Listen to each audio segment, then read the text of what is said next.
Good morning. It's coffee chit chat time.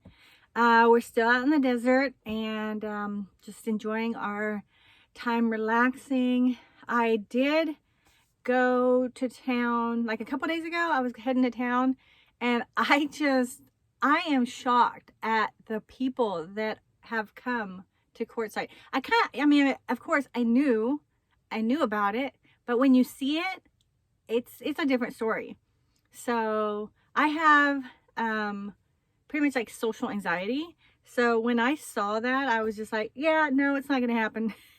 Nothing's that important. I'm going back. So I just turned around and went right back to my little place. I'm kind of tucked in somewhere and it's just perfect. So I don't know what I was thinking. I'm not attending any of the, people have asked if I'm going to the RTR shows. I didn't even know what those were. I had to look it up. I still kind of don't even know what it is, but I have a general idea. No, no, I am not attending any of those. It's just not for me. It's not my thing.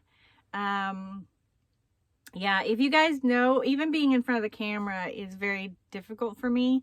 But I've gotten used to it. It's a little bit more comfortable. But definitely I cannot do groups. I cannot do, crowds. It's just, I don't know. And you know what? Let's talk about that, because I really didn't know what I was going to talk about, but let's talk about that. When you go into this lifestyle, most people, it's a certain type of person, that goes into this lifestyle. They love to be out in nature. They love to explore. They love adventure. They love possibly they love seclusion, I would think. And so what I've noticed with myself is I was already a very like an introvert, and I don't mind being alone. I don't get lonely. But I noticed that that increased. Like, it's almost like when you feed that part of yourself, it's like you get addicted to it. It's like you awaken that part, and it's like, oh, I could live like this.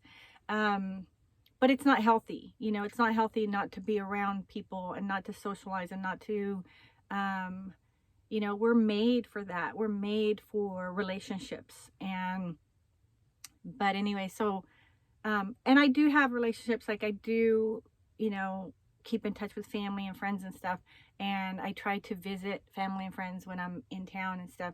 But, I just noticed that like being alone,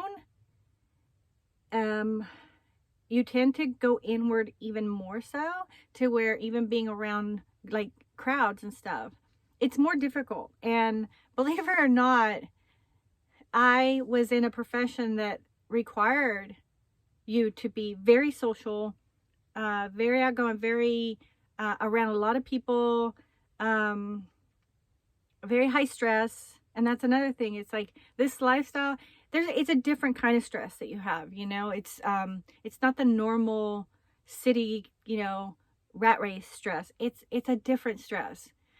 So when you change gears and you're living this, stress-free lifestyle, there are stresses about like, okay, where am I? Well, not out here in the desert, there are no stresses.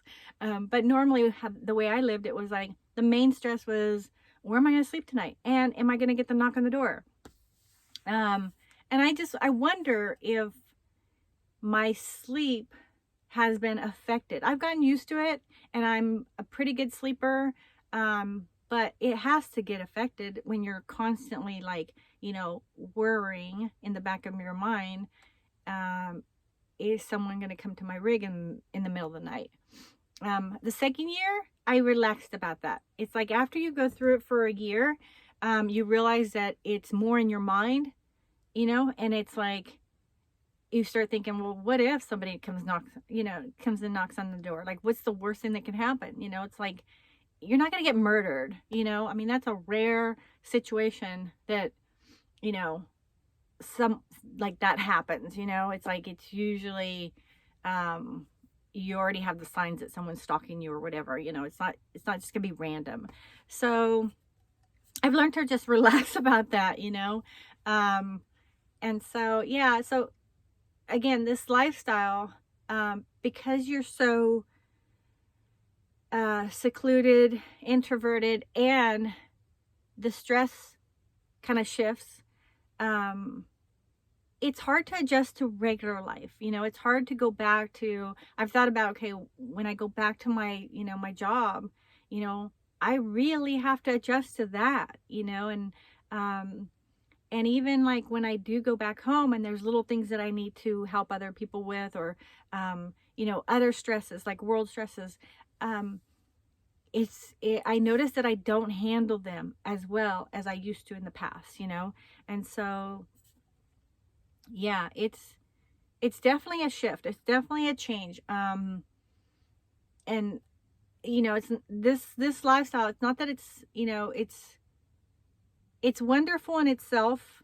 But again, it brings its own stresses. Like if your rig breaks down, if it has issues, if you get stuck somewhere, like, you know, yesterday I was driving somewhere where I really shouldn't have been driving. I was crossing ravines that I really shouldn't have been crossing. But I wanted to see what this rig is made of, you know, and I wanted to go more in seclusion.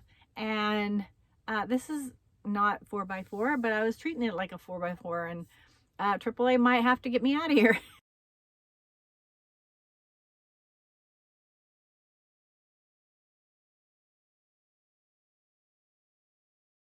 Well, can you tell where I went today? I went to Quartzsite. I went to Taco Mio and got my favorite burrito. It's got everything in it. Oh, my mouth is watering. I'm so hungry. But I wanted to share a God story. Well, I'm back. I got rid of some footage because I have a praise report. This is really cool. I did not want to go to Quartzsite. I just felt like the Lord said, you know, get up and go again.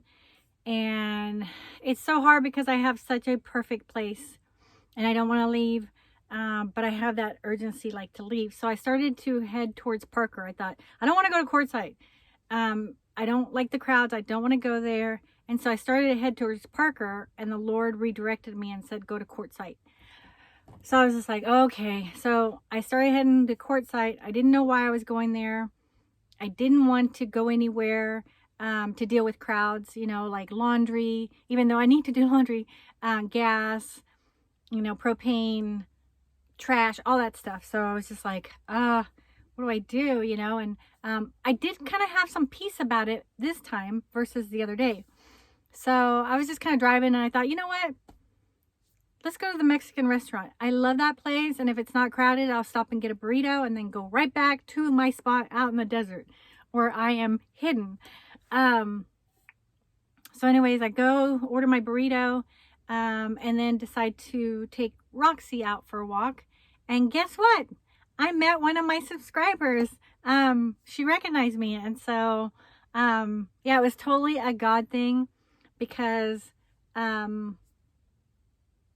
it was for her like a sign, you know, a confirmation that she's called to do the work of the ministry on the road with her RV. She wants to do like what I'm doing. And so I was just touched because isn't it like God to orchestrate your steps, you know, when you surrender and you just say, okay, God, I'll go where you want to go. It's not in my comfort zone, but I'll go. And so it was for someone else, and it was for a dreamer. She is a dreamer. So I don't think she wants me to give her name out, but she's a doll, and she's going to get on the road, and I'm going to meet up with her down the road, and we're going to pray for people. We're going to spread the gospel. We're going to take up territory. So I'm excited. It was so good to meet her. I get really shy and really uncomfortable with people. But she was just there was just the presence of God that was there. So I felt comfortable, and I tend to ramble sometimes, you know, when I'm uncomfortable, but there wasn't like this awkward silence, you know. It was, we talked, and every time I leave, well, I've only had it happen one other time. I always think, God, like, why didn't I pray for her? You know, it happened before when I met the other lady. It was just like, I kicked myself, like, why didn't you pray for the person, you know? But we're going to pray for each other and support each other. And actually, I called my friend who had given me the visions. And I'll talk about some other things that she's told me about me ministering to men and women. Before, I wasn't really comfortable with ministering to men, but there's a few men that God had highlighted even on YouTube, and I'll talk about their channels and stuff, and what God says about them. And anyways, because that's a whole different story. But yeah, my friend and I called her and just gave her the praise report and everything. And so we prayed for her. So Dreamer, we're praying for you too. So God loves your obedience, and you will be blessed and protected on the road. If he sends you, he will send angels to go with you. He will provide. When you're called to do this,